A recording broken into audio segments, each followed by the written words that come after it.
Fala comigo, galera! Estamos juntos novamente, falando de educação física, potencializando histórias e trazendo duas pessoas importantíssimas dentro da nossa profissão. A gente vai viajar hoje por escola, faculdade, a gente vai até sair do país. E a gente vai falar sobre muitos jogos alternativos, muita criatividade. Vou falar mais não, eu vou deixar que eles falem. É com enorme satisfação que trago para vocês hoje Matheus Guerra e Marcos Vinícius Nunes. Obrigado por vocês terem aceito o convite. Né? Dividir a própria vida com o mundo não é para qualquer um, mas tenho certeza que a gente vai se deliciar viajando na história de vocês, conhecendo melhor a trajetória de vocês, e passo a palavra para falar com o pessoal de casa. Quer começar? Você é o... Não, então só agradecer ao CREF, agradecer a parceria também do Matheus aí, que a gente vai falar um pouquinho mais dessa nossa parceria mais à frente, mas agradecer ao Conselho pelo convite aí, por esse dia também, que eu tenho certeza vai ser bacana para todo mundo. Agradecer a Deus, a vocês aí que convidaram a gente, o CREF. É muito bom estar aqui, poder compartilhar de vida com gente que a gente ama, gente da caminhada, acho que vai ser interessante, vai ser criativo.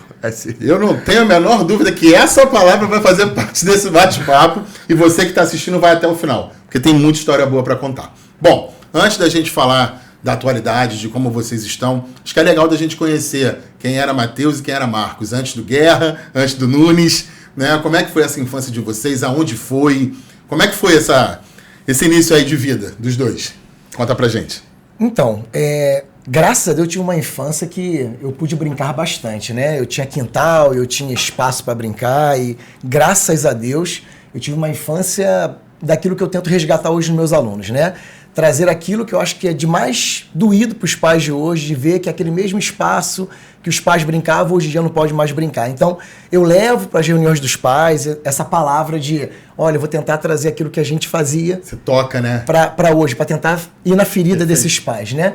Então, eu pude brincar bastante. Eu tive uma família que estimulava muito essa questão do brincar. A gente tinha temos uma família de muitos primos, onde todas as viagens eram muito legais, né? As viagens eram muito cheias de gente, dormir todo mundo no chão, e a gente tinha essa oportunidade de estar no local de espaço, e a gente podia jogar e brincar o tempo inteiro. Não sei como é que o Guerra foi na parte da infância dele, mas a minha, pelo menos, eu não tenho o que reclamar sobre como é que foi minha geração, né? Como é que foi minha oportunidade, vivências, e a gente consegue perceber hoje em dia o quanto isso faz uma diferença tão grande, que a gente vai falar mais à frente, né? Sobre os alunos que a gente recebe. Não, e eu acho legal de você falar isso nesse início de bate-papo, e essa frase para mim que você colocou é muito importante.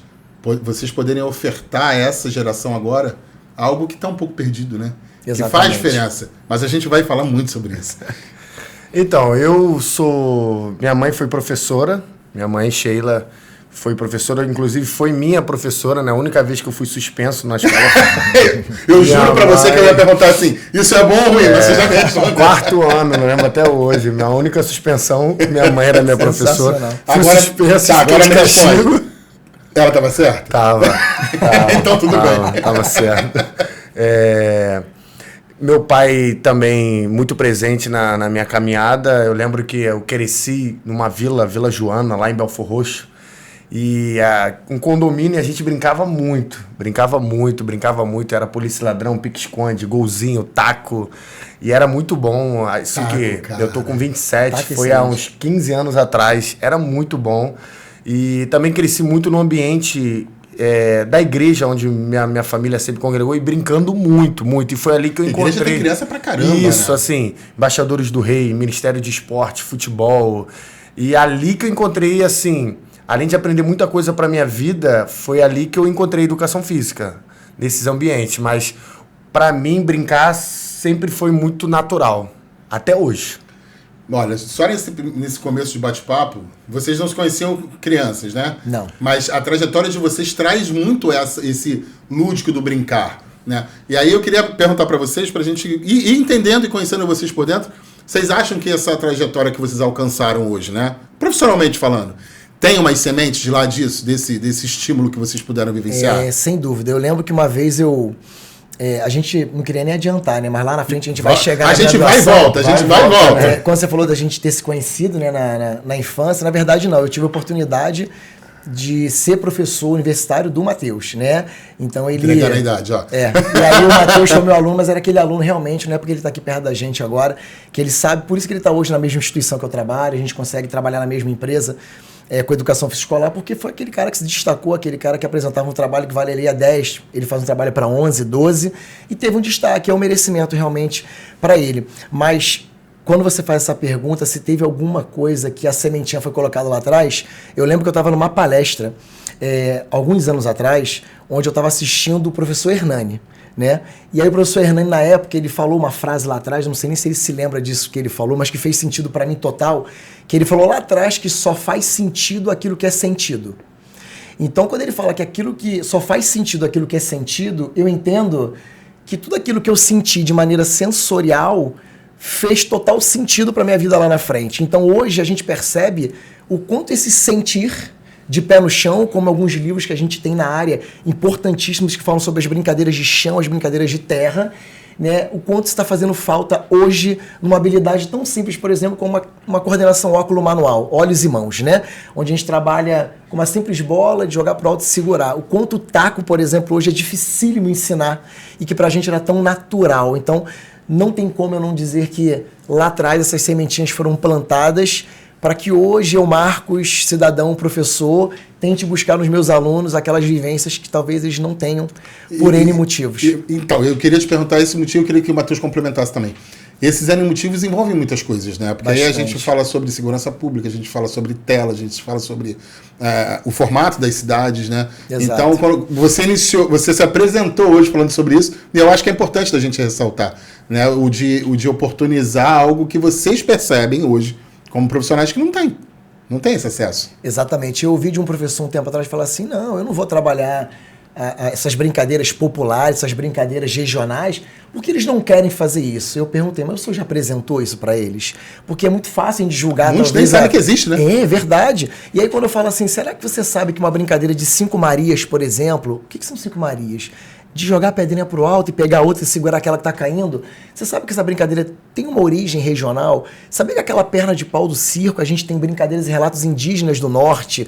Sabia que o carrinho de rolimã é do sul? Então a gente começa a trazer brincadeiras e recolocá-las nos seus locais de origem para a gente tentar trazer isso para a escola e fazer a escola mais viva, fazer as aulas mais vivas para que faça sentido para ele. Não adianta ele ir para a quadra e uma coisa que não tem sentido algum, talvez, fazer para ele. Então a gente tem que atingir justamente aquilo que de repente faça mais sentido para o aluno. Que era o antigo quarteto, né?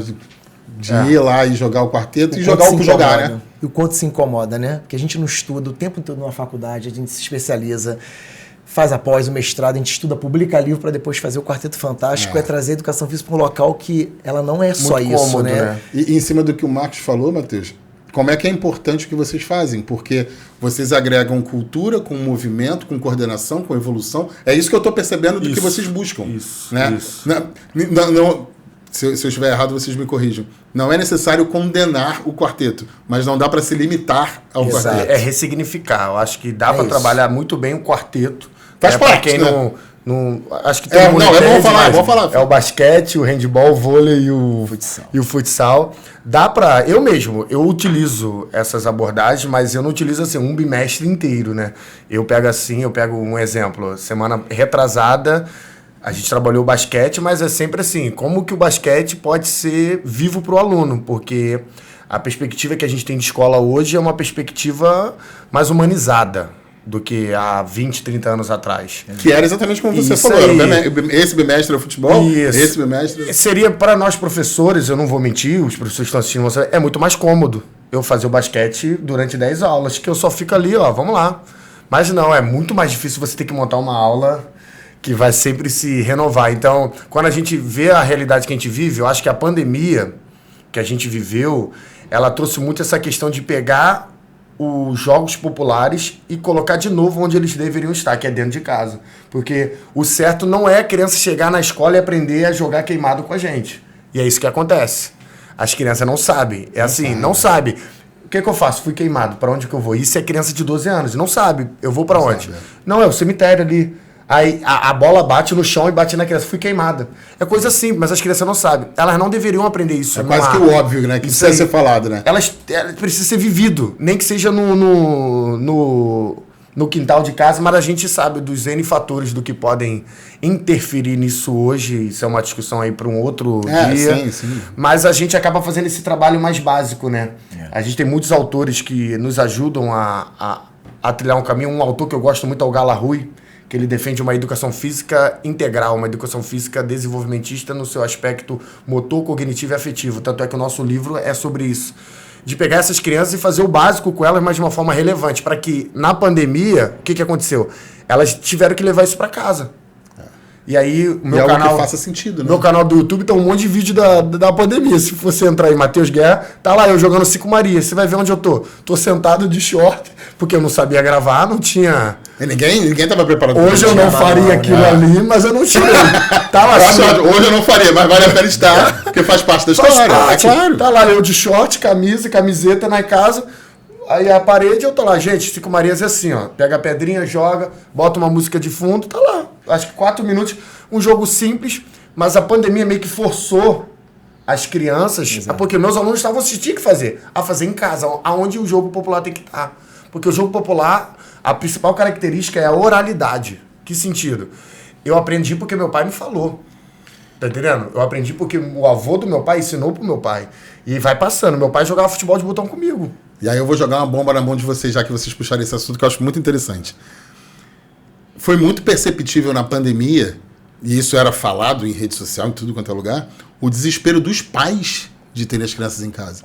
Ou seja, as crianças não estavam preparadas para ter essa vivência motora dentro de casa, mas os pais também já não... Esses atuais pais também já não estão preparados para ofertar. Como é que vocês percebem? Porque a tua fala é muito importante nesse momento da gente falar, porque é o que você falou, tem um vídeo de 4 minutos ensinando a uma brincadeira que pode ser feita em casa.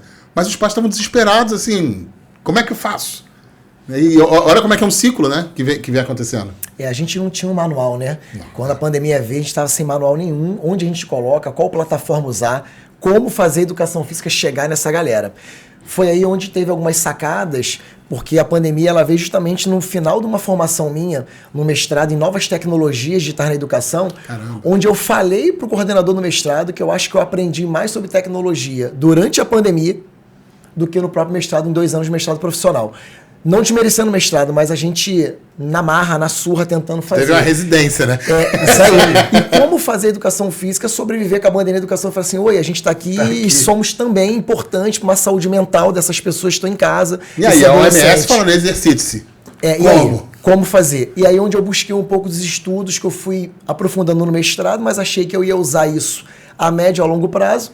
E comecei a falar de gamificação de uma maneira muito bruta, porque eu falei, não, aprendi no mestrado, comecei a usar isso na minha tese, mas eu vou usar agora a gamificação aos pouquinhos e vou testando jogos eletrônicos. Uma vez que dentro da BNCC, a gente tem lá um conteúdo importantíssimo, brincadeiras e jogos sobre jogos eletrônicos. Mas qual escola hoje, de fato, vai fazer uma cultura maker de você colocar um laboratório de jogos e tudo mais? É difícil encontrar. Então eu tive que entrar na marra. Mas quando eu entendi que a gamificação poderia ser a estética do jogo, eu poderia fazer um pique presencial com o nome de um personagem que ele joga no videogame. Eu já estou usando a estética, a linguagem dele. Então a gamificação me fez o aluno virar para a tela, me ver e ao mesmo tempo ele produzir movimentos olhando para a tela, de fazer algo mais interativo, onde ele pudesse fazer movimento. E o mais legal é que você via a família fazendo os movimentos atrás. Você alcançava esse ponto. A ponto de você ver eles fazendo tapetes no chão coloridos, da gente poder fazer algumas brincadeiras, óculo-pedais e tudo mais, para eles poderem E ali não era brincar. só nem a questão da comorbidade da Covid, né? Era, como nem você citou, a saúde mental dessa família, né? É isso. De como é que você atingia isso. E tu lembra das nossas trocas de mensagem? E aí, qual jogo? Aí você me mandava um PowerPoint, porque ficou muito famoso os jogos em PowerPoint, né? O Double. A gente começou a pegar jogos de tabuleiro. PowerPoint, e jogava no PowerPoint. Tradicionalíssimos e colocar no PowerPoint e fazer tradicional, né? O jogo do Double que ele fala é um jogo que foi criado na década de 70. De carta, eu tenho ele físico, né? Pra gente tentar ensinar matemática de maneira divertida. Os alunos já dão aquela murchada. Matemática. Não usa essa palavra. Aí, quando ele pega a carta, só tem imagem. Uma imagem de um iglu, uma imagem de um gelo. Não tem número, né? Então, não tem número, mas são 8 imagens por carta.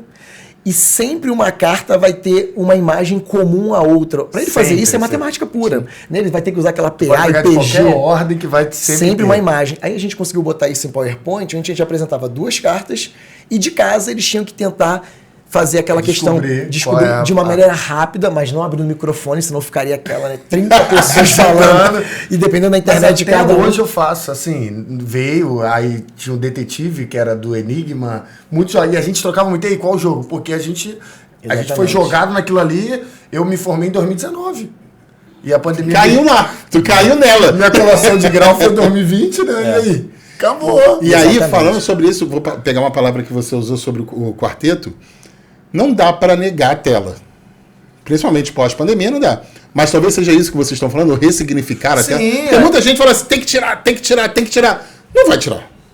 E a gente usa muito um termo em palestras, acho que o Matheus já ouviu eu já falar isso algumas vezes, e falo isso para dentro do esporte também, mas vou usar o exemplo da tela. Às vezes a gente pega, por exemplo, que a gente estava vendo, né, sobre esses vídeos, né, do YouTube novos agora do CREF, né, falando sobre os esportes alternativos, e a gente falando do exemplo do tap and ball. O tap and ball, as pessoas olham e falam assim, o tap and ball parece um handball, só que você não segura a bola, você vai dando alguns tapas um esporte criado em Minas Gerais.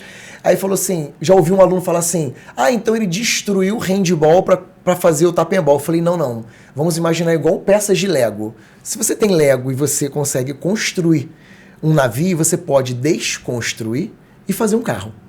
E ele fez o tap and ball, ele desconstruiu o handball para construir o tap and ball, assim como a gente pode criar alguns esportes alternativos.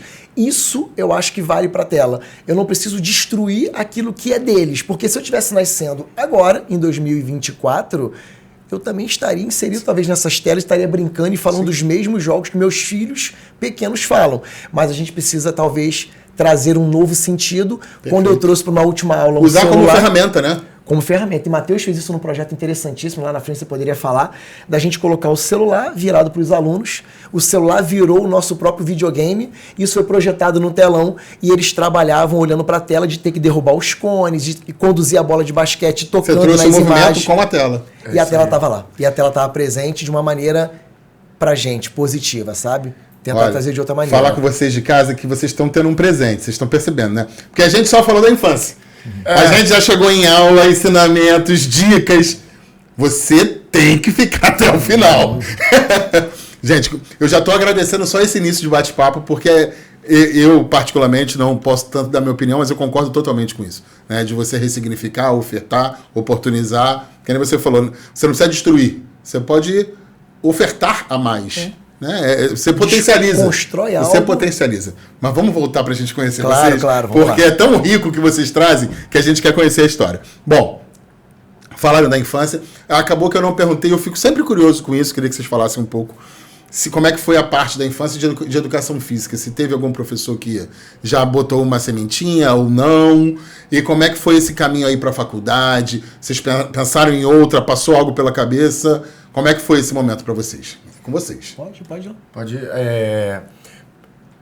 Escola, eu tenho pouca lembrança de educação física. Ainda mais eu peguei... Infelizmente, eu não tive experiência com professores que tentavam fazer o diferente. Uhum. Então, eu sou novo, então eu sou de uma leva atual. Eu lembro que meu ensino médio era muito jogar totó, e às vezes tinha uma aula de vôlei ou outra. Tinha alguns professores que tentavam. Mas eu tive um outro professor que foi num projeto, aí sim, que esportivo, projeto social, lá da comunidade onde a gente mora, que é em Vila Entre Rios. Eu faço parte de uma igreja que tem um projeto social, que é o que a gente chama de Ministério Esportivo ou Mestre na Bola. O professor e pastor Cleiton, ele foi uma referência inicial para mim, assim, muito íntima minha, como um pai para mim, me ajudou muito nessa caminhada no esporte ali, utilizando o esporte nessa abordagem do esporte relacional. Não alto rendimento, mas o esporte para alcançar pessoas e transformar a comunidade. Tanto é que esse projeto acontece até hoje. E hoje eu sou o líder do projeto.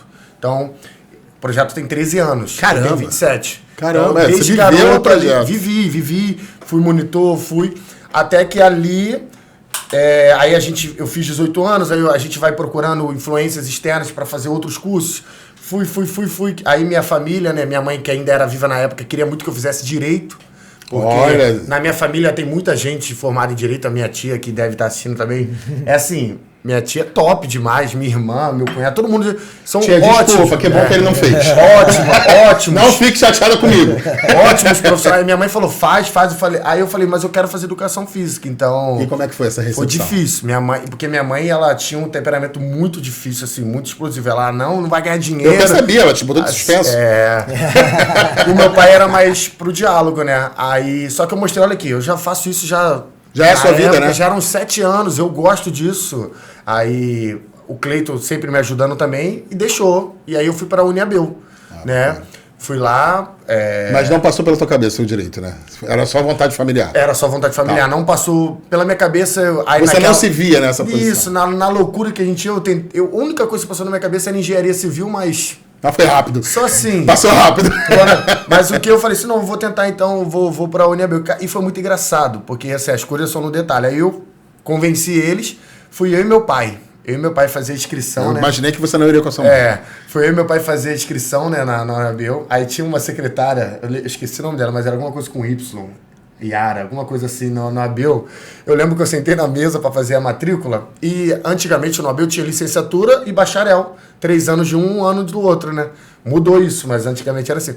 Aí eu sentei ela, e aí, você quer fazer? Eu falei, quero, mas é só bacharel.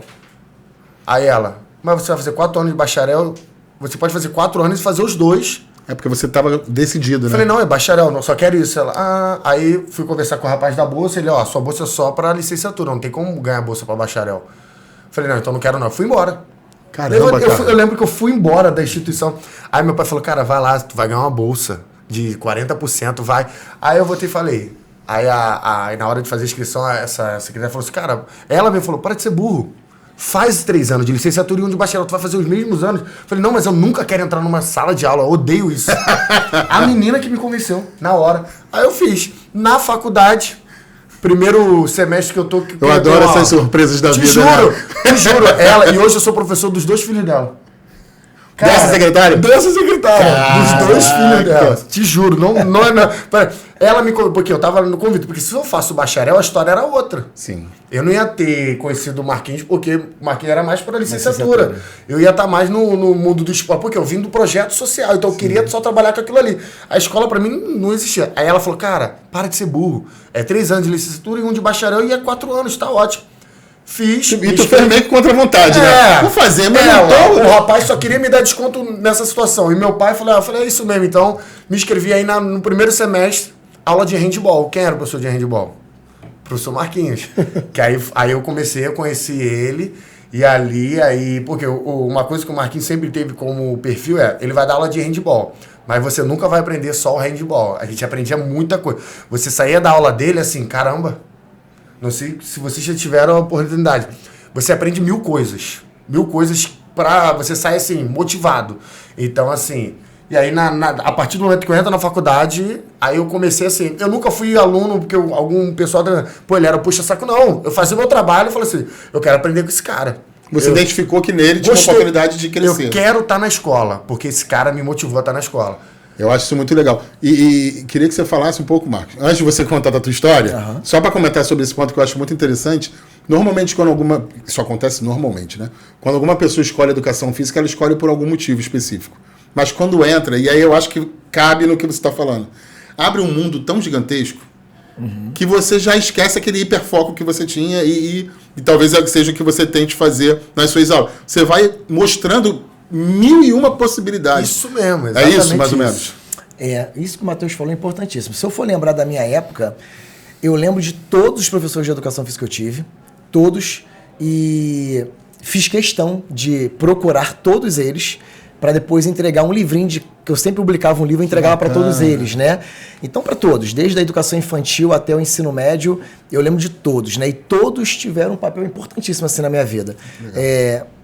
Todos tiveram uma aula que me trazia uma visão de educação física diferente. Eu via colegas com dificuldade que eram inclusos. Então, assim, eu tive uma realidade que eu falava assim, cara, é isso que eu quero pra minha vida também. E aí você acha que nesse período já tinha essa semente de você querer... A partir do ensino médio, porque aí eu não tinha um lado esportivo. Eu gostava do esporte, mas não tinha ninguém que falava, pô, vamos praticar aqui que eu acho que você daria jeito para isso. Mas eu participava da aula com uma aula muito maneira, muito gostosa de fazer.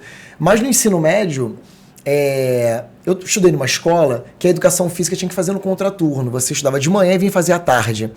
E aí, numa dessas aulas, estava muito cheias, o rapaz falou assim, cara, tu não quer fazer voleibol? Porque o voleibol é terça-feira, além dele dar outros conteúdos de educação física, ele tem um foco mais no voleibol e dali ele tira para as equipes. Eu falei, vou testar, gostar de voleibol. Quando eu fui fazer o voleibol, o professor me olhou e falou assim, cara, a gente, para juntar 12 é muito complicado já, porque pouca gente quer vir pro voleibol, mas você chegou e foi o 12º, amém, tem 2 times de 6. Vamos jogar, vamos. Ele falou assim, pô, tu joga voleibol? Eu falei, na rua, brincando, no portão de casa, praia com a molecada, mas experiência, mas gostava, tinha aquela vivência de rua que a gente estava falando agora no início. E aí ele me botou para ser levantador. Aí ele falou, cara, os problemas acabaram do nosso time, tu vai ser o levantador a partir de hoje, tu tem uma bolsa de estudo a partir de agora, no ensino médio. Eu falei, mas é assim, né? Eu cheguei, né? Parece até uma surpresa. Ou tal do universo, né? Uma coisa boa. Esperando a favor. E aí chegou um boleto para minha casa, realmente com 100% de bolsa, para ser atleta da escola, para ser levantador, que estavam buscando fora alguém. E aí eu me tornei levantador por causa desse professor. Caraca, e hoje, esse mesmo professor que me cedeu bolsa lá atrás, 100% durante 3 anos no ensino médio, numa escola super tradicional da minha área, que era muito cara para meus pais pagarem, mas ele fez questão, do ensino médio tem que ser aqui, onde eu estudei. Meu pai também estudou nessa escola. A gente vai dar um jeito, vai estudar lá. E aí eu fui estudar nessa escola, mas peguei bolsa, ele ficou super feliz, mas não por ter bolsa. Ele também abriu mão de os mesmos princípios antigos de família do tipo, né? Se você tiver uma reclamação sua, se tiver uma agenda assinada, eu te tiro de tudo, eu volto a pagar a escola e papapá. E ainda mais com bolsa, você tinha que... Tem que ser o exemplo, né? Para todo mundo, né? Tem que fazer o dobro do que a galera faz. E aí eu comecei, e hoje eu encontro que esse mesmo professor, ele ainda trabalha com voleibol em outros locais, mas eu faço questão de mostrar pro meu filho, cara, meu treinador, foi meu professor. Isso é muito legal, com aquela questão do orgulho. Cara? Foi por ele que eu fui buscar, principalmente pelos outros, mas eu acho que ele foi aquele cara que deu a cereja do bolo para falar, cara, busca para você trabalhar com o voleibol. Então eu falei, cara, meu sonho vai ser fazer educação física, como você falou, abre um nicho desse tamanho. Porque você foi motivado por um ponto, mas eu quero voleibol. E aí, tanto que eu consegui. Fui conseguir trabalhar com a Confederação Brasileira de Voleibol aqui no Rio de Janeiro, trabalhar com os projetos, né, da CBV em praça e tudo mais, em Vilas Olímpicas, aqui pelo Rio de Janeiro, mas, né, aquele mosquitinho da escola quando morde. Já era. Para quem é da educação física e sabe que cada dia na semana é um dia diferente, cada semana não é igual a outra, né? E a gente tá ali para trabalhar com gente, trabalhar com vida, quando entra na né? sala? Não. A gritaria da educação física, pelo amor de Neymar, Deus. é o Neymar. A gente se sente o jogador da Champions League, porque, né, eles gritam assim, quando você como falta, se nunca né? tivesse te visto. Te cobram, né, assim, absurdamente. É aquele pagamento que vai muito além do financeiro, né? Não tem outra. Eu não me vejo fazendo absolutamente nada fora. E a questão da publicação dos livros é para tentar fazer que outros profissionais também vejam, né, uma educação física por outro olhar, né? E a gente, se me permitam um parênteses, a gente falando de brincadeiras aqui, falando de brincadeiras populares, a gente tem hoje em vigor uma lei tão importantíssima, né, que é 11.645 de 2008, que fala da obrigatoriedade de trabalhar a cultura africana e indígena na escola. E a gente não pode se limitar a querer levar isso somente na época de trabalhar com a data sobre os povos indígenas ou falar sobre uma cultura africana na escola. Não pode. A educação física tem tanta coisa para trazer. Não é uma educação sazonal, né? Ela precisa ser... Ela precisa trazer... uma completude, né? Ela precisa se completar através daquilo que é a nossa raiz, né? Aquilo que a gente tem lá atrás de tantos jogos de chão que vêm da cultura africana, de uma cultura indígena, de um peão, né? De brincar de coisas tão importantes hoje, né? De trazer lá de trás. Mas, graças a Deus, pelo menos na minha vida, professores que foram importantíssimos para mim e ele só carimbou no ensino médio e falou assim, cara, é isso que você vai seguir para sua profissão. Eu quero chegar nesse ponto aí que vocês... Eu quero saber de onde veio essa vontade de criar. Eu quero saber de onde veio. Mas eu queria perguntar a vocês hoje, como profissionais de educação física, como é que vocês percebem... Eu espero me fazer claro na minha pergunta. Como é que vocês percebem a importância? Porque passam estudantes pela mão de vocês, né? Acadêmicos, vamos dizer assim, né? Como é que vocês percebem a importância da atuação do profissional, independente de onde ele esteja? Porque, analisando a história de vocês, né, você teve o Cleiton, que foi tua referência máxima, não só religiosamente, como de postura profissional. O Marcos cita alguns professores que fizeram toda a diferença. E aí, para quem está assistindo, para quem é estudante, ou para quem já é profissional também, queria que vocês pudessem relatar como é que vocês percebem a importância da sua postura e da forma que você aborda, porque sempre está tocando alguém, né? Sempre está fazendo a diferença. Como é que vocês percebem isso? Pô, Matheus, se permita eu falar aqui agora rapidamente, eu queria trazer essa resposta através de uma história assim, simples e rápida. O momento é de vocês. Da gente ser tão importante assim na vida dessas pessoas, independente da disciplina, tá? A gente está falando da educação física aqui como referência da nossa área, mas eu acho que em todas as disciplinas precisa ter esse olhar, né? Atento e relacional, como você falou lá atrás. Eu trabalhando com uma turma de 9º ano, eu tenho uma menina de 14 anos, mas muito tímida, assim, para as aulas. No início do ano, eu percebi ela muito tímida. E aí, ela percebeu no meu cordão do apito, eu uso um apito eletrônico, porque na pandemia, quando a gente começou a retornar, a máscara, eu ficava baixando para ficar apitando, aí eu encontrei na internet aquele apito eletrônico, então tu bota um cordão, bota a bateria e apita aqui, né? Eles acham o máximo, acham uma modernidade absurda. E aí eu uso... sou moderno, tá, gente? E nem apito mais, eu uso agora o eletrônico sempre, né? Não fico mais assoprando. E aí ela viu que eu tinha pendurado no cordão um símbolo, né? Sobre o autismo, da conscientização do autismo. Aí ela falou assim, eu adorei o seu cordão. Eu falei, poxa, que legal, também gosto, que eu tenho alguns alunos, né, laudados e tudo mais. A ela, você sabia que eu sou autista? Eu falei, não, porque realmente não tinha chegado nenhum laudo para mim dela e tal. Eu falei assim, não, minha mãe ainda vai trazer para a escola e tal. Eu quero um broche desse. Aí eu falei, eu vou tentar, porque eu trabalho com outras crianças, outra escola, que a mãe trouxe para cada professor um broche desse de lembrança, de carinho de final de ano. E eu falei com essa mãe, eu falei, olha, eu preciso de um broche desse urgente, onde você comprou, onde você conseguiu. E ela falou, olha, eu consegui ali, mas eu vou trazer um para o senhor. E ela mandou pelo filho dela, na agenda, e me entregou o broche. Eu cheguei na semana seguinte com esse broche na aula, fui apresentar a aula, começar a explicar a parte conceitual da aula, e quando eu fui levantar a palavra da aula, eu falei assim, mas antes eu queria entregar, e aí você via a menina de tal maneira, né, emocionada e tal, e ela passa a usar aquilo na mochila dela, e fica aqui assim na manguinha. E aí o relato dela foi, professor, eu venho do 8º ano para trás, com escolas que nunca souberam, na aula de educação física, talvez ter um olhar diferenciado. Não que era ruim, mas ela falou assim, mas eu percebia que faltava um pouco ainda da inclusão. E eu só acredito na inclusão com interação. Não vem com aquele papo que a inclusão é muito bonitinha, a escola cheia de escada e não tem uma rampa para o aluno cadeirante, por exemplo. Não acredito nisso. Então, a interação, para mim, é o que vai fazer a inclusão acontecer de uma maneira efetiva, de uma maneira bacana. Então, a importância da gente, como você perguntou, talvez para mim foi num broche. Dela usar e ela se sentir pertencente àquele grupo, ela fala assim, nossa, você traz tantos jogos alternativos, até jogos de tabuleiro que eu nunca vi na vida, jogos que vêm de fora, que eu mando criar em alguns locais de marcenaria. Ela falou assim, eu acho que toda sexta-feira vai ser muito legal. Olha, então ela é um relato dela de uma adolescente laudada, né? Ela tem um autismo. Importante que ela chegou a fazer uma linha do tempo, né? Ela fez. Há quanto tempo eu não tenho esse olhar? E o que eu fiz de tão diferente para ela passar no 9º ano a querer fazer todas as aulas de educação física? Talvez tenha sido o único ano que ela fez todas as aulas. E hoje, isso foi ano passado, hoje ela está no 1º ano do ensino médio, eu não estou dando aula para ela, um outro profissional, mas ele também tem um olhar muito carinhoso para ela, mas ela fica com aquele olhar de fora, tipo... Pô, queria o tio Marcos, sabe? Ela ainda fala do até tio porque gerou Marcos, um vínculo afetivo, né? Gerou o vínculo. Então, é o tal do afeto, né? Afeto vem de afetado, né? Isso significa desejo e vontade. Se a gente não tem um desejo e vontade naquele local, sai para a nossa vida de uma maneira geral, né? O afeto é isso. Então, o outro professor está também fazendo um trabalho incrível com ela, ela está participando de tudo, mas eu acho que foi uma sementinha lá no 9º, plantada, e que eu não fiz nada de anormal. Nós levamos apenas uma educação física para todo mundo. A gente não levou para quem é atleta. Sabe? Eu fiz essa pergunta para vocês porque o profissional de educação física ele tem o privilégio de de quebrar as paredes, né? E estar no movimento, estar na ludicidade.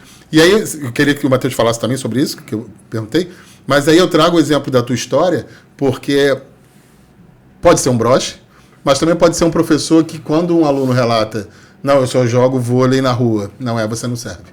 Exato. Poderia ter acontecido isso na sua vida. Claro. Mas ele falou, não, você é minha salvação, vamos embora, vai ser o levantador. Então, talvez seja isso, Matheus, eu queria a tua opinião. Esse olhar de vamos juntos. Eu acho que, para mim, educação física tem a ver com relacionamento. O esporte, ele cria vínculos, tanto do lado bom como do lado ruim. A gente vê que a gente é marcado de forma positiva ou negativa em qualquer atividade física que a gente for fazer. Isso é muito importante.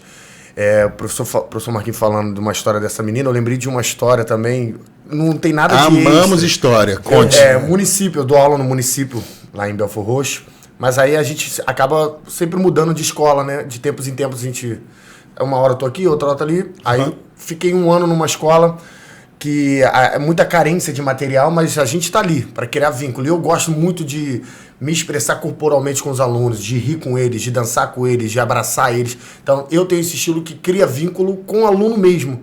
E aí eu lembro que um dia eu tava fazendo a aula normal, nada de anormal, 40 minutos de aula, brincadeira, estafeta, nada de anormal, tudo tranquilo. Eu lembro que acabou a aula, o garoto virou pra mim, o Augusto, lembro do nome dele, e falou: professor, sua aula foi muito boa. Muito obrigado. Aí me deu um abraço e foi embora. Só fez isso. Ele foi embora, ele só falou isso. Muito obrigado ele agradeceu. Falei, aí eu cheguei em casa, falei com a minha esposa, falei, cara, a aula foi simples, mas... Pra você foi uma aula normal. Tanto é que eu não esqueço mais isso. E aí toca, o corpo fala. A gente acredita muito nisso, né? E o aluno falar isso pra mim, um aluno de uma comunidade carente, ele viu que a quadra, a gente não tinha muito equipamento, mas com o que a gente teve ali, a gente soube fazer alguma coisa que aquele aluno, naquele momento, ele se sentiu amado. Ô, Matheus, eu vou voltar na fala que você teve um pouquinho atrás, quando a gente falou do quarteto. Que você falou assim, pro professor pode ser mais fácil. E com a estrutura que você tinha, talvez fosse mais fácil Muito não mais ofertar fácil. isso tudo. Exato, exato. E eu, Matheus, eu não consigo falar nessas histórias sem lembrar de uma aluna minha cadeirante, que é a Giovana, né? Hoje ela não é mais minha aluna, né? Ela já se formou também no ensino médio, mas quando ela estava no 5º ano dela, imagina que ela estava no 5º ano comigo, e depois, o que tempo tem essa história, né? Ela passou Não por entrega todo o tempo. Ela passou por todo o Fundamental 2, o médio se formou. Só que a Giovana, nessa escola que eu trabalhei, durante 17 anos, depois eu saí da escola, a gente tem uma festa cultural no meio do ano. Ela não é chamada de festa junina, de festa nada, agostina, ela é chamada de festa cultural. Pra gente abrir um leque da educação física, onde os professores de educação são responsáveis por aquele grande evento. Mas é um evento gigantesco, Imagino. que a escola é muito grande, é uma rede também católica, religiosa, mas a cada hora é uma festa diferente. Lota arquibancada, os pais entram, as crianças dançam, tem posição para ficar. As irmãs, né, as freiras querem que as crianças entrem com música, saiam com música e principalmente 8 a 12 minutos de coreografia. Já é o primeiro desafio, né, pra gente da educação física lidar com a questão da dança. É porque é muito tempo. São horas ali de ensaio, Imagino. dias que a gente tem que começar lá em abril para finalizar lá em julho e ter um grande evento lá. E eu tinha esse grande desafio, que era uma aluna cadeirante, e os pais me chamaram na reunião e falaram na minha cara: professor, como é que a Giovana vai participar? Eu falei: vocês confiam no meu trabalho, no tio Marco, já... Então, deixa comigo que ela vai participar. E nesse ano tinha uma temática ligada a super-heróis. Então, todas as turmas que eu tinha 3 turmas de 5º ano, A, B e C, elas tinham que entrar juntas na quadra, uma do meio, uma de cada ponta, e todo mundo se juntar e ficar uma coisa linda olhando do alto, como se fosse uma educação oriental, todo mundo certinho, bonitinho. E as irmãs lá em cima da casinha olhando. E a Giovana, ela entrou de cadeira de rodas, a colega empurrando ela, colocou ela, e todo mundo começou a coreografia. Só que em determinado momento da música do Coldplay, que eu lembro até hoje, todas as crianças caíram no chão e perderam seus poderes. Todas perderam seus poderes. Como se elas estivessem quase que querendo algo para reviver como um super-herói, né? Tem uma porção mágica naquele momento. E ela, a Giovana, ela andava. Só que ela andava com uma certa dificuldade, mas andava. Então, nesse momento, ela foi a única que não foi atingida por nada.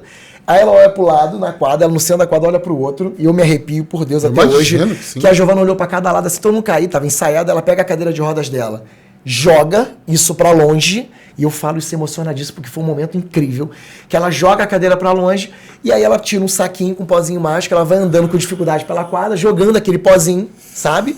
Jogando o pozinho e vai todo mundo levantando. Depois ela vai pro meio da quadra, aí ela faz assim com a mão, aí naquela música do... E ela, Nossa. galera levantou e todo mundo levanta, começa a pular na música e começa a coreografia e ela termina a dança no meio, dançando, né, sozinha. Eu me emociono até hoje porque foi uma cena de outro mundo que ficou marcado, saiu no jornalzinho da escola, na revista da escola, e os pais vão te ver, atravessa a roupa falar contigo, sabe, te cumprimentar. No ano seguinte, ela foi pro 6º, eu não dava aula pra ela. As irmãs me colocaram no 6º e falou assim: tu vai coreografar a Giovana.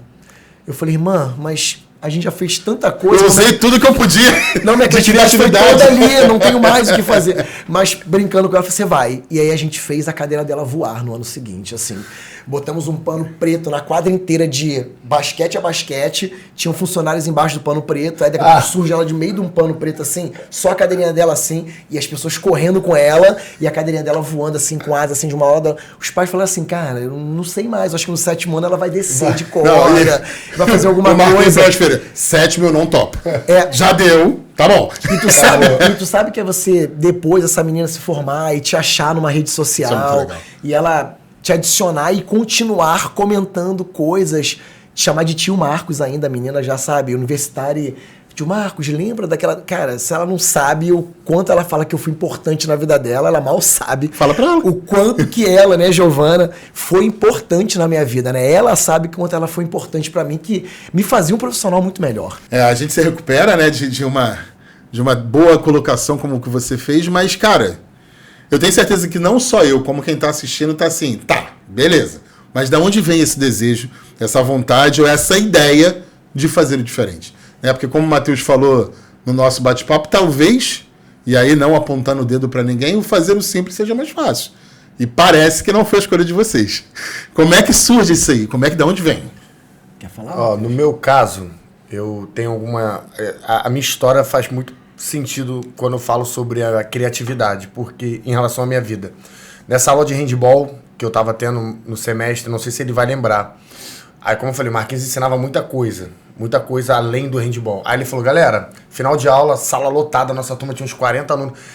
E eu, até aquele momento, eu só queria fazer a faculdade para me formar e ser professor de futebol para trabalhar no projeto social. E não tem nada de errado nisso, isso é muito bom. Tanto é que eu faço isso até hoje, eu amo isso. Mas aí ele falou assim, galera, vai ter um curso de badminton da federação, da FEBARGE, vai ser na Ilha do Governador. Até então eu tava assim, não sabia o que era badminton, 2016, né, ano de Olimpíada. Aí ele, de graça. Aí eu, de graça. Opa, agora. Curso de badminton, de graça. Eu não sabia o que era badminton, Ilha do Governador muito longe pra mim, que moro em Belfort Roxo, só que era de graça. Ele vai lá no meu Facebook e me manda uma mensagem, se você quiser fazer. Aí ele falou pra todo mundo, ele não falou pra mim, ele falou pra turma inteira. Aí eu fui embora com um amigo meu, falei, e aí, cara, tu vai fazer? Pô, me interessei. Mandei uma mensagem pra ele, eu perturbava ele, e falei, aí ele foi e me indicou, entrei em contato com a Simone, que era presidente da época, eu acho que ela continua sendo presidente, voltou, né? Falei, e aí, posso fazer? Só que eu não sou formado, eu tô no 2º período ainda, mas eu gostaria de fazer o curso. Deixou, fiz o curso de um sábado, meu pai me levou, meu pai e minha mãe me levaram, sábado e domingo, indo pra Ilha do Governador no sábado, Nesse momento voltando. aí a mãe já mudou a cabeça. Não, já tava Essa comigo. Fiz o curso, amei o esporte, amei o badminton, amei, assim, não conhecia nada, sabia uma coisa, amei, aprendi ali, foi um intensivão, foi muito bom o curso. O curso era gratuito, todo mundo ganhou raquete, eu não ganhei porque eu era estudante na época. E aí eu volto com aquilo ali me incomodando. Acho que esse momento é crucial na minha vida em relação a essa abertura de mente, porque meu coração ele começa a querer... Tu foi quebrando, né? Eu falei, o badminton tem alguma coisa. Aí o que eu falei? Fui pro pastor Cleito, professor, falei, vamos botar o badminton aqui no projeto? Eu fico como monitor, você é o professor e a gente desenvolve. Ele comprou uma ideia, ele tem certeza? Eu, vamos? Ele, então, você vai ter que fazer um treinamento com a gente. Fiz o treinamento no barro lá, na igreja, compramos uma até para o professor entender também, para ele poder... Eu não ganhei a raquete no curso, mas o irmão da igreja tinha uma bolsa de raquete e deu pra gente. Não é mentira, ele deu a mesma bolsa. Eu falei, gente, vamos fazer. Aí dei o treinamento, começamos a trabalhar o badminton lá. Nesse trabalho de badminton, eu fazendo faculdade, eu pagando faculdade, 700, 800 reais de faculdade, um vídeo surge meu dando aula de badminton na internet, de um amigo meu que me chamou para dar uma aula em São Paulo. Eu fui, o Marquinhos viu, me procurou, ele me chamou, vem cá, na faculdade.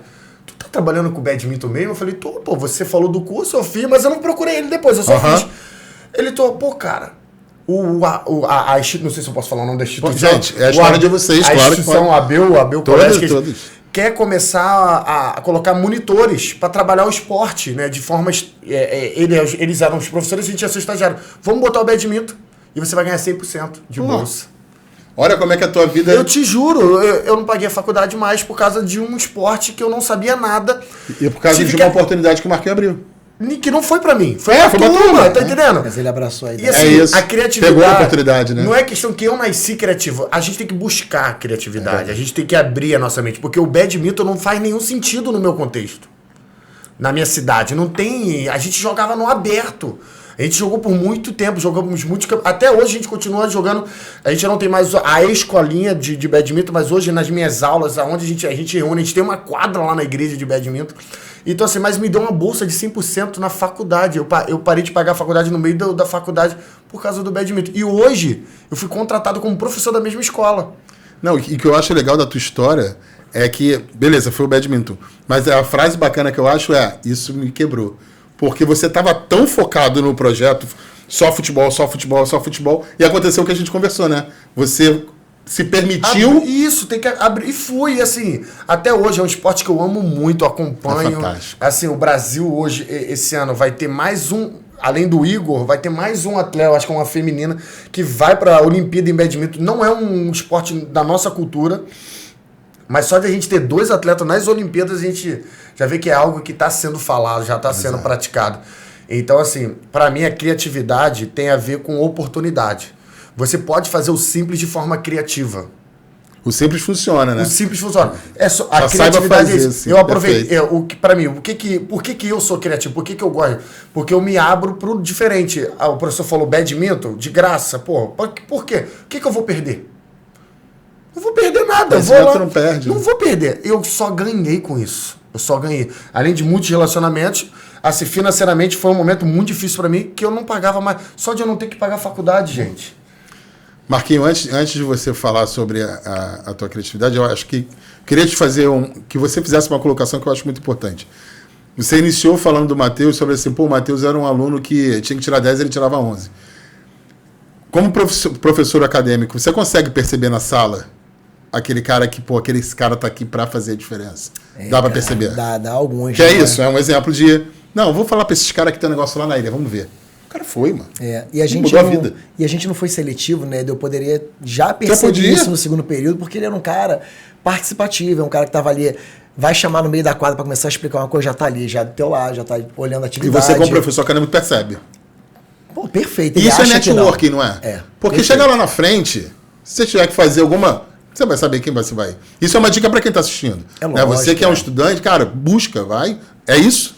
É mais ou menos isso. Eu não queria, na época, ser muito seletivo a ponto de falar assim, Matheus, vai ter um curso aí, vai você. Eu tentei expor para que as pessoas buscassem interesse. E pouquíssimos fizeram contato pela rede social. E os que fizeram... O filtro foi criado por eles mesmos, né? E depois do sucesso do curso, teve o mesmo curso na faculdade.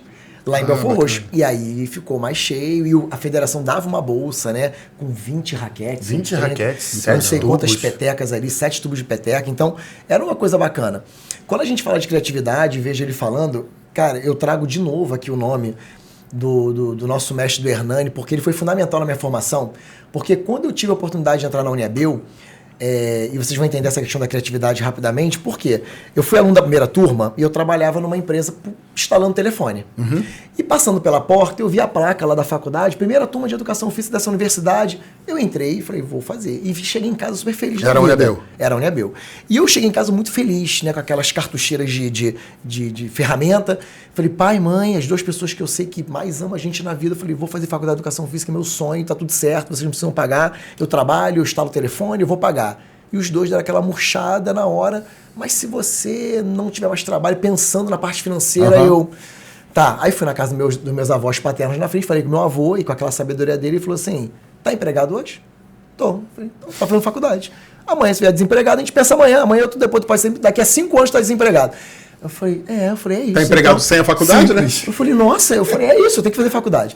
E aí, quando fui fazer faculdade, eu ia aos encontros dos cursos, né, que tinham tal para estudante, tudo, algumas palestras e tal. E quando eu me formei, eu comecei a fazer os cursos do CREF, que acontecia lá na Tijuca, né, perto do Pronto Baby e tal, tinha um CREF ali, e a gente ia assistir curso de recreação e tudo mais.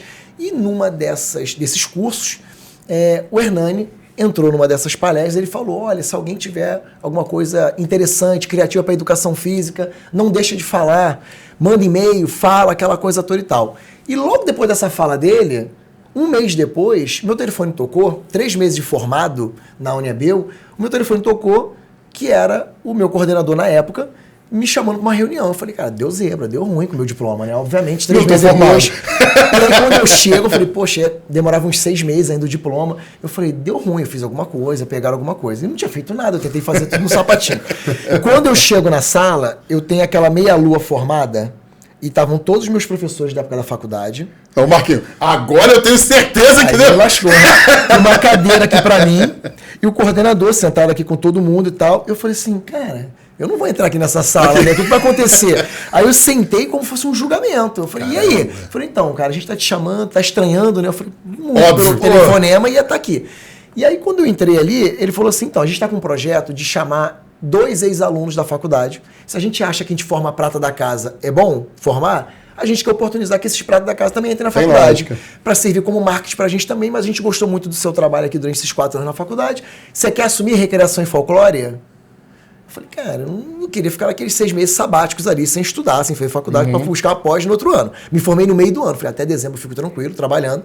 E em janeiro eu procuro uma pós. Ele falou, então, tu vai procurar uma pós amanhã. Eu falei, amanhã? Ele é, após da pós, você vai procurar um mestrado, tá? Eu falei, tá. Eu tem que publicar. Eu falei, tá. E eu fui recebendo os meus professores soltando. Você foi pra lá pra achar que não estava formado. Não, tu eu saiu saí pra de lá ser... empregado. Então. Para ser professor universitário com 3 meses formado. E aí, eu fui mais uma vez, depois de formado, a um evento do CREF. E aí, o Hernani voltou com aquela mesma frase. Alguém tem uma coisa criativa? Aí eu já estava trabalhando com o José Ricardo, né? A professor amigo nosso, meu querido amigo, que faz os livros comigo até hoje, das 14 publicações. Ele é meu parceiro de sempre. Ele olhou para mim e eu falei assim, Zé, a gente não tem um livro aí que tá no computador, a gente já estava universitário trabalhando, publicar um livro. Eu falei, pô, o Hernani tem editora lá, naquela época, né, da Sprint. Eu falei, vamos fazer alguma coisa? A gente entrou em contato com o Hernani. E nesse livro a gente já estava incomodado com uma educação física diferente. A gente já estava pensando Então, em fazer você já tava algo... com esses pensamentos, né? Desde a faculdade, trazer algo diferente. A gente viu aquilo que foi a nossa formação e tentar trazer uma recreação ressignificada, trazer um handball diferente. E no livro, a gente tentou trazer atividades para trazer o aluno sujeito da atividade, como fez com a Giovana, como a gente fez com os nossos alunos. E aí, quando a gente marcou a reunião lá na editora, ele abriu, viu o livro e também se encantou com as atividades aí do livro, que... Para a galera que está assistindo, a gente deixar um exemplo claro, né? Por exemplo, um pique-cola, um pique-gelo para a geração de hoje, comigo, eu peguei o Matheus e ele está colado. Mas se ninguém na escola quiser descolar o Matheus, como é que o Matheus vira sujeito da atividade? Não vira. Ele vai ficar parado lá. Então a gente tentou trazer nesse livro jogos e brincadeiras que pudesse fazer o Matheus voltar para a brincadeira pela forma e as possibilidades dele. Então a gente criou, por exemplo, nesse livro um pique-cola gelo com bambolê ou com giz. Tá colado, dá um bambolê para ele e fica ali dando bambolê. Quem passar fugindo perto dele e ele esticar o braço e encostar em alguém, esse alguém vai pro lugar dele e ele volta a fugir pelas possibilidades dele. Então aí começou a gente ter a formiguinha. Solucionar alguns problemas dentro das brincadeiras. E essa criatividade começou a surgir a partir de entender que o aluno poderia se tornar sujeito da atividade. E a partir do mundo universitário, das publicações, começam as inquietações de querer mais. O que eu posso trazer de esporte de rede novo para a galera? O que eu posso trazer de novo sobre raquete e rede, sobre invasão, sobre muro, parede e rebote? E aí depois vem a BNCC, a Base Nacional Comum Curricular, trazendo todas as competências e habilidades, onde a gente passou a admirar um pouco mais o currículo escolar, porque a gente trabalha com competência e habilidade. Chegar para um aluno, falar na faculdade, o que você vai apresentar na minha aula de recreação de um trabalho valendo 4 pontos? Ele, queimado. Eu falei, tá, eu sei que meu pai conhece o queimado, meu avô conhece o queimado. O que você vai trazer diferente nesse queimado? Ele não foi queimado tradicional, 2 equipes, queimou, vai para o cemitério. Eu falei, não precisa apresentar isso, eu já sei. Não precisa apresentar isso. Agora, fazer o mais do mesmo, o que você pode fazer diferente para mim desse queimar? Você pode botar uma garrafa PET? Você pode botar uma rede de vôlei? Fazer um arremesso e suspensão do handball e subindo na rede? Botar um pano preto e trabalhar com uma bola recreativa gigantesca? Aí a gente começou a inquietar os alunos para que buscassem o novo. E graças a Deus, acho que a E é um foi ambiente plantada. acadêmico que você vai plurificando isso, né? Desse desejo do fazer o diferente, né? E são 40 encontros por ano. Quem trabalha com escola tá marcadinho isso no nosso calendário. São 40 encontros em média. Tirando os feriados, os eventos na escola, são 40 encontros. O que eu posso fazer em 40 encontros Você dá para programar, né? Dá. para fazer esse cara querer voltar para a aula e falar que bom que amanhã tem aula de educação física, que bom que chegou a semana da aula de educação física. E em cima do que você falou também, né, Marcos? De todo o contexto que envolve educação física escolar, né? não só o quarteto que a gente já falou, mas a motivação motora, a motivação social, cognitiva do que vocês ofertam faz a diferença, né? Exato. E é isso, não é nada absurdo. Dá trabalho? Dá. Mas vai dar trabalho de qualquer forma. Isso. Exato. Isso. Exato. Eu acho que dá até mais trabalho para quem não quer fazer. Porque você vai ter o aluno cansado, o aluno...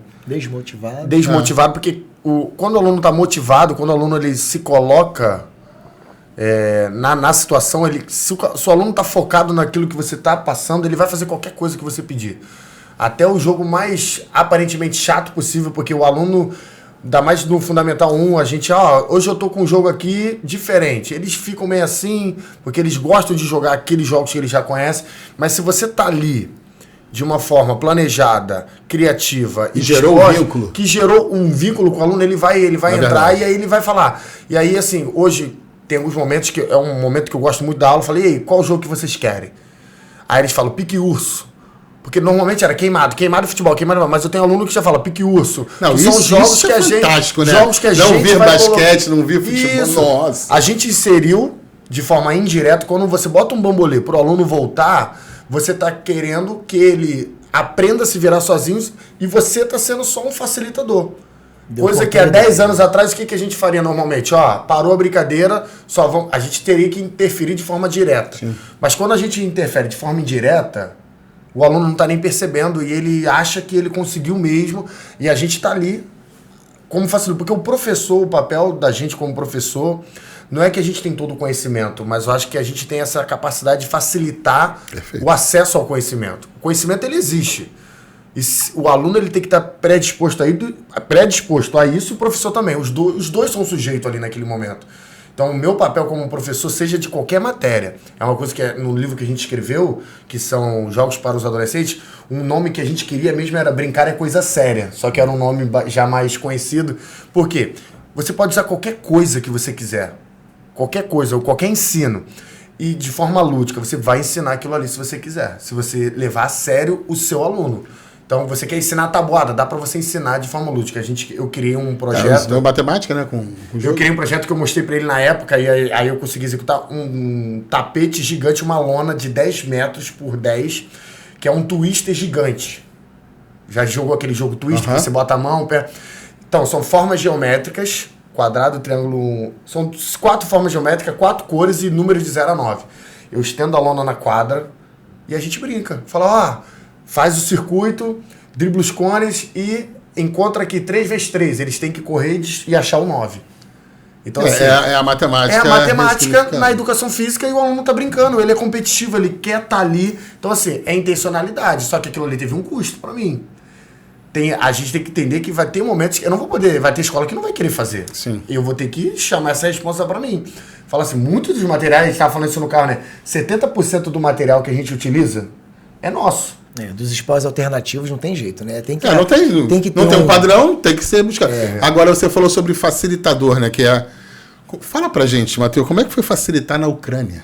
Na Ucrânia, então, a Ucrânia foi um episódio marcante na minha vida. 2018, Copa do Mundo foi na Rússia, né?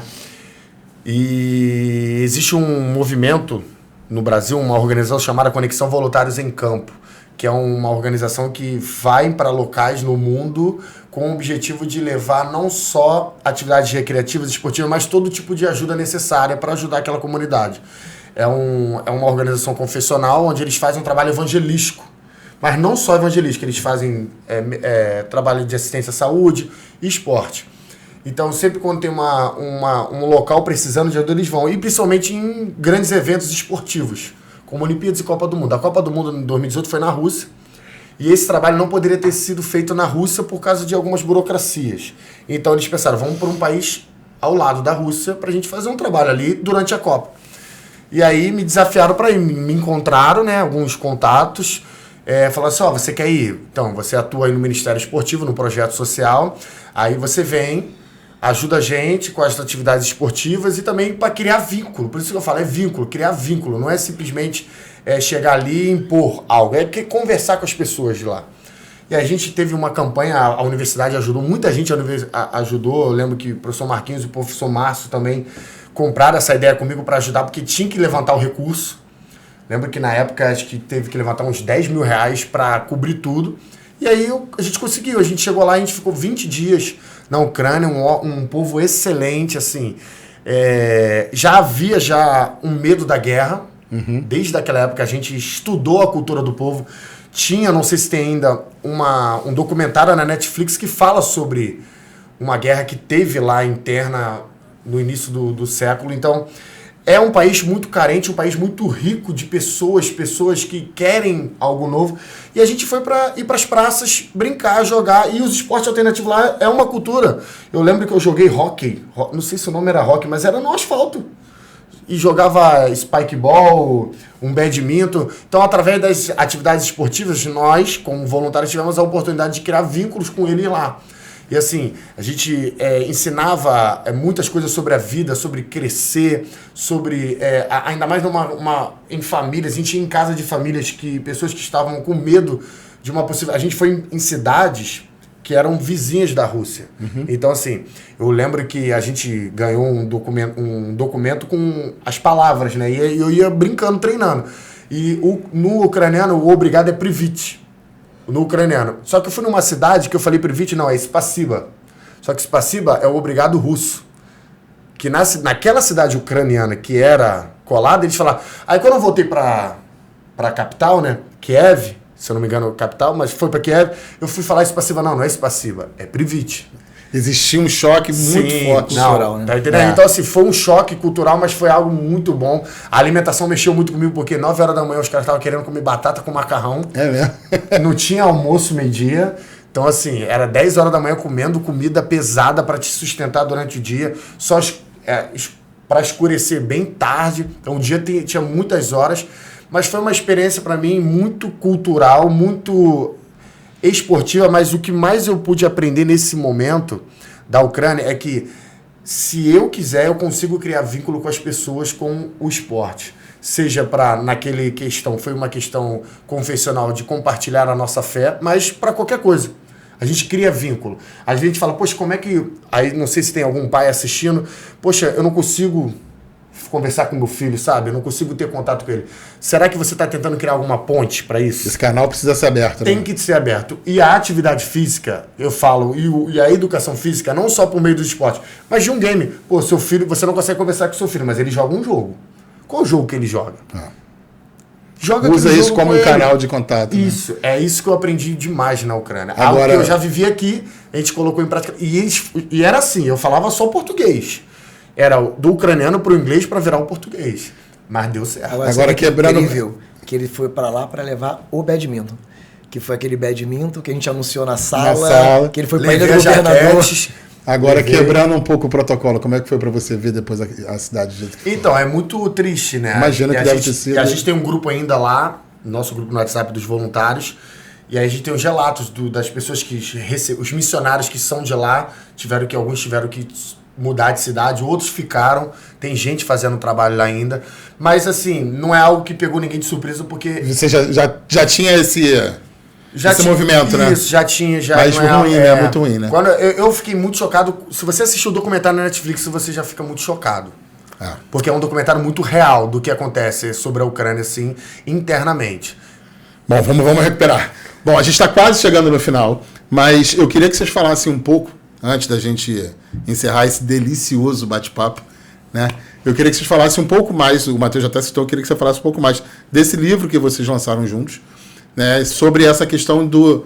Eu entendi a ideia do brincar é sério, né? Porque o brincar, ele é terapêutico, ele é desenvolvimentista, ele é tudo, né? Então eu queria que você falasse um pouco desse livro que vocês acabaram escrevendo juntos. Então, eu e Zé Ricardo, a gente começou a publicar a partir daquele primeiro livro, né, de trazer o sujeito da atividade, aí abriram as portas, a gente foi publicando. Só que aí a gente teve um insight, assim, e a gente começou a pensar, Zé, quem na nossa época nos chamou para a gente poder contribuir num livro e dar uma oportunidade a ele? Ninguém. Eu falei, para mim também não. Eu falei assim, por que a gente não pode oportunizar também outras pessoas para estar com a gente? Eu falei, porque a gente está ali no 4º livro, 5º livro, beleza, vou escrever 20 livros, mas precisar de um outro sentido a partir daquele momento. Foi onde a gente começou a tentar achar algumas parcerias para fazer que aquele livro ali realmente fizesse sentido para essas pessoas. E aí quando a gente pensa num livro, a gente convida o Matheus, a gente fala assim, Matheus, a gente está querendo fazer um livro assim, XYZ, né, pensando no público. A editora pediu que fosse para o público adolescente para lançar na Bienal do Livro do Rio. Falei, vamos. Aí ele, cara, eu já estava escrevendo algumas coisas. Por conta própria, Olha assim, que legal. ninguém me pediu nada. Há muito tempo atrás eu falei, se quer saber, vou escrever as minhas ideias aqui, quando eu terminar eu mando pro Marquinhos, eles que se viram. Aí eu escrevi, mandei, falei, e tava voltado muito pra aí isso aí que eu né? falou, vamos lá, é isso aí, assim, ninguém Era isso que eu me precisava. pediu, ninguém me pediu nada, eu só fiz. Mas e talvez mandei seja um pra ele. sincronismo de trabalho também. Você É. já percebeu que era necessário escrever. E era a mesma ideia, né? Então, eu sei que ele trabalhava de uma maneira muito, muito lúdica nas aulas, ele trazia algo sempre diferente, com um olhar inclusivo, acolhedor. E aí ele falou assim, eu tenho aqui, você analisa o material. Eu analisei o material, realmente, atividades excepcionais. Eu falei assim, agora vamos focar nessas atividades para tentar colocar para o público-alvo que tem que A ser comunicação, né? o material. Eu falei assim, então, eu vou com o Zé Ricardo iniciar a teoria, e você já trouxe a prática, a gente vai adaptar essa prática aqui, no final a gente te manda e você lê o livro, você acrescenta a teoria, quando ele for acrescentando os autores que ele tem de referência, na linguagem, para os adolescentes. Então a editora falou assim, a gente precisa trazer realmente uma educação física que as pessoas olhem e falem assim, olha, é possível jogar e brincar com essa faixa etária. Então o livro tem que ser uma referência para isso. Então hoje, eu e Zé Ricardo, a gente está muito menos preocupado em querer publicar um livro só nós dois, mas tentando trazer outros autores, como a gente convidou também pessoas que vêm de São Paulo, pessoas que vêm de outras culturas, para trazer um olhar também do brincar deles, do jogar deles, mas que eles possam Você potencializa a obra, né? fazer algum sentido. Eu lembro que uma vez eu publiquei um livro chamado 100 Jogos Psicomotores, uma prática relacional na escola. Quando eu falei para a editora, eu falei assim, olha, tem um lado da psicomotricidade funcional, que trabalha coordenação, equilíbrio, tudo que a gente já imagina da psicomotricidade. Mas o relacional não, a gente só tem uns 2 autores muito antigos que publicaram que eles não têm nem referência biográfica no livro deles. Aí ele falou assim, você tá louco falar de relacional? Diane Lapierre, e não existe publicação para isso. Eu falei, é justamente isso. Então, se não tem, vamos trazer... um gap no mercado. É, vamos, né? Existe. E a gente publicou um livro pensando justamente também nessas necessidades, que eu acho que é a sala de aula. Quando eu fui contratado para ser coordenador de uma universidade aqui no Rio de Janeiro, e na entrevista o reitor falou assim, você trabalha com 3 escolas, né? Você vai ter tempo de ser coordenador? Eu falei, então, se eu ser um coordenador da sua universidade, for ser um coordenador, e eu preciso sair da sala de aula e da quadra, não sou eu que tenho que estar nesse cargo. Então, chame um outro, porque eu acredito naquilo que eu estou fazendo, que é o tal do sentido, né? Só faz sentido aquilo que é sentido. Como é que eu vou lidar com meus alunos universitários se eu estou fora daquele ambiente escolar? Então, eu não consigo. A escola hoje é aquele combustível que, independente de qualquer coisa, a gente tá lá. Mas a publicação ela vem muito dessa inquietação realmente, e o Matheus veio para contribuir de forma significativa. O Márcio também veio com a parte... O Márcio, é Márcio? É Marcos Silva. Marcos Silva também. Silva. Aí teve um outro amigo nosso, né? Que veio com uma parte mais do cognitivo do livro. Da neurociência também. Então deu uma encorpada e aí a gente construiu essa ideia. Qual é a diferença? Existem muitos livros bons. Esse livro que o professor citou, 100 Jogos Psicomotores, foi o primeiro que eu li dele. Foi o que eu mais encontrei, assim... Ele é um livro pequenininho, você olha assim, você não dá nada por ele olhando. Mas ele, assim, eles conseguiram transformar a psicomotricidade de uma forma bem prática. O professor Marquinhos fez psicomotricidade na AVM, eu também segui o espaço, fiz também psicomotricidade na AVM, fiz educação física escolar, e a gente vê que muita gente sabe muito da teoria, mas não consegue transformar numa prática. Nesse livrinho você vê os fatores a prática de forma tangível, isso, né? assim, o que é trabalhar a psicomotricidade? Essa atividade aqui, lateralidade. Essa atividade aqui, equilíbrio. Eu falei, é isso que eu quero. Eu não quero fazer um jogo onde eu não sei o que está acontecendo com o meu aluno. Porque se você bota um queimado... Desculpa, acho que eu toquei aqui. Se você joga um queimado, o queimado ele é muito rico em movimento. Se eu colocar uma atividade, eu sei o que está desenvolvendo o meu aluno. Você falou essa palavra, intencionalidade. Isso. Né? Só que às vezes a gente quer ser intencional, mas não sabe da Perfeito. onde começar. Perfeito. Então, esse livro, 100 Jogos Psicomotores, vou parar de botar a mão aqui. Esse livro, 100 Jogos Psicomotores, abriu isso e eu falei, esse é o livro. Esse livro aqui é muito bom, porque ele demonstra que a forma prática dessa psicomotricidade. Aí na faculdade a gente fala muito sobre Gallahoy. Galera de concurso público estuda muito Gallahoy, é um ampulheta de Gallahoy, que é um autor americano, desenvolvimentista de uma educação física emocional, afetiva e social e motora. Ele defende essa ideia. Então ele tem um livro maravilhoso, Educação Física e Desenvolvimentista para Todas as Idades. Eu estudei e falei, é isso. Agora eu vou pegar a ideia deles, dos 100 Jogos Promotores, vou pegar um jogo. os melhores jogos que a gente tem, que eu tenho aprendido, vou botar nesse livro, com a ideia assim, esse jogo aqui, o que esse jogo, o que essa brincadeira, o que essa atividade desenvolve no aspecto motor? Aí tá lá no livro. Aspecto motor, locomoção e equilíbrio. No aspecto afetivo, no aspecto afetivo não, cognitivo e no aspecto social. Então assim, como assim social? Tem como, sim, respeito às regras, isso tudo a gente é intencional no livro, para fazer com que o professor não só pegue atividade, mas ele pegue atividade que ele sabe que está acontecendo. Contextualmente, né? Só que se ele ler as 10 primeiras páginas do livro e estudar, que foi essa parte teórica do Marcos, a nossa junto, mas principalmente deles, ele nem precisa ler a parte prática. A parte prática é muito boa, mas se ele entender as 10 primeiras folhas... Ele passa a construir, né? Qualquer atividade. Ele vai falar assim, vou pegar esse copo aqui, vou botar uma bolinha, porque eu sei que está trabalhando aqui, ó, óculo manual, mas se eu fizer em equipe, já vira cooperação. Ele vai. Essa é a nossa ideia. Por isso que não é 1000 jogos. Porque eu acho que um livro de 10 mil jogos não vai fazer muita diferença na vida de uma pessoa. Sim. O que faz a diferença é eu dar autonomia para ela criar. Então, quando uma pessoa pega o nosso livro, muitas palestras, eu explico. Eu falo, gente, agora criem. Pega qualquer coisa, uma corrida. Você não tem material, porque o professor pode falar, poxa, mas vocês estão falando isso porque vocês têm material. Não, faz uma corrida. E usa a sua ideia, usa a sua criatividade e seja intencional. O que esse jogo trabalha de forma motora? O que esse jogo cognitivo? O que esse jogo afetivo? O que esse jogo social? Porque isso tudo engloba um ser humano. E só um parênteses, Matheus, desculpa interromper.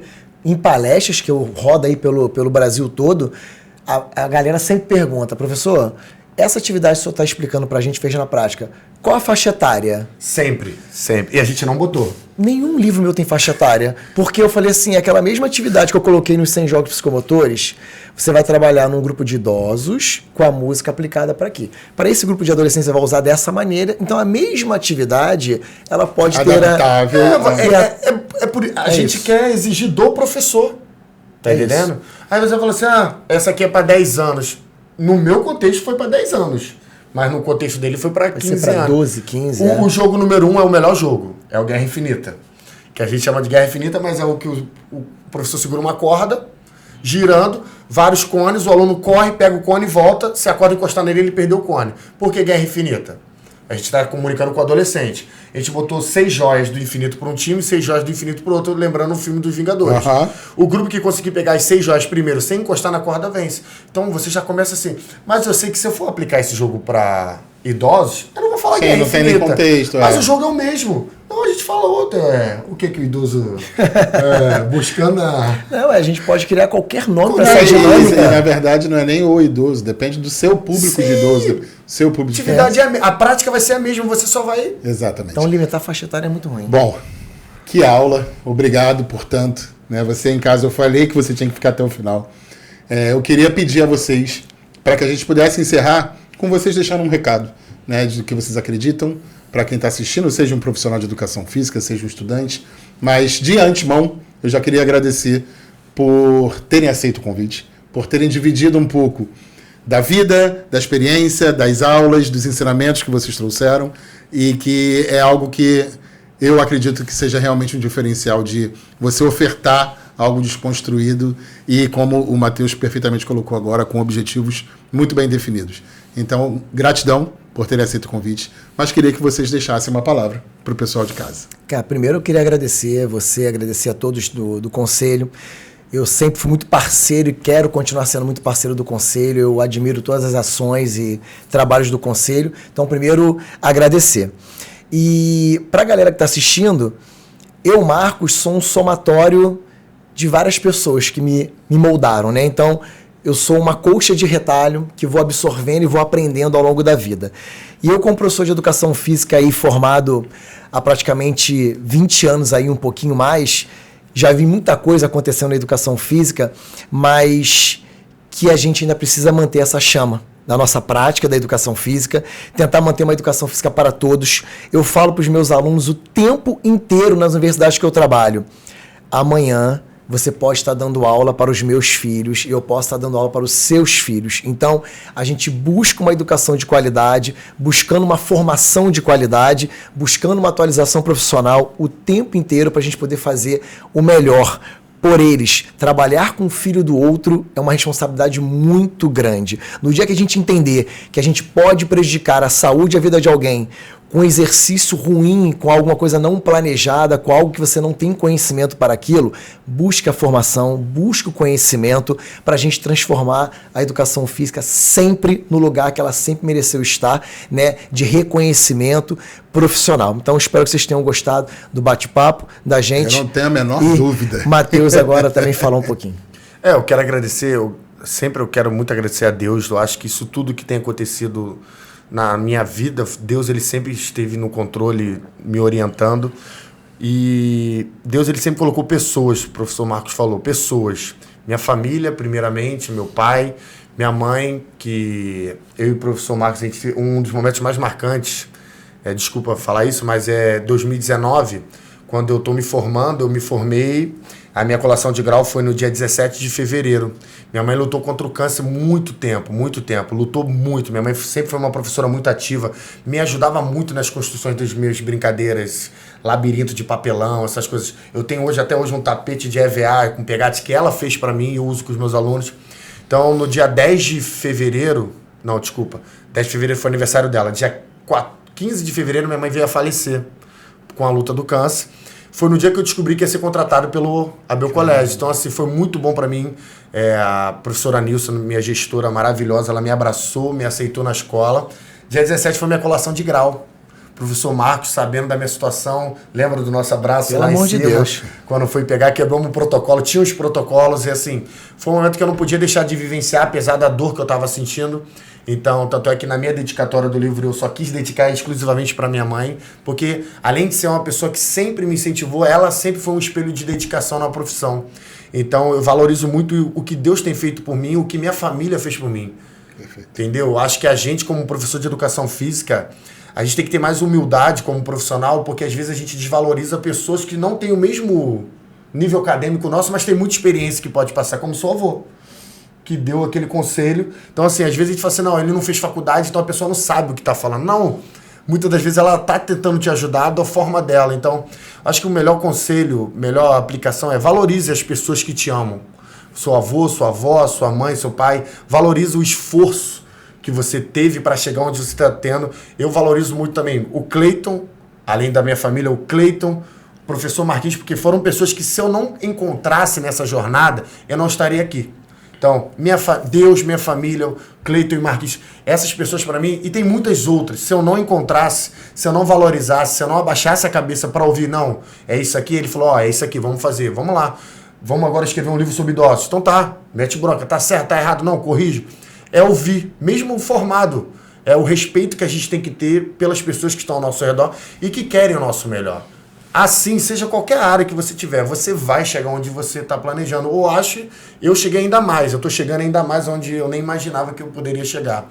Não financeiramente, não em cargo, mas de alegria em fazer isso. Eu acho que o maior conselho é valorizar e respeitar essas pessoas, nossa rede de apoio que a gente gosta de chamar. Bom, mais uma vez, Matheus e Marquinhos, obrigado. Obrigado pelo que vocês fazem pela educação física e pelo que vocês fazem na sociedade.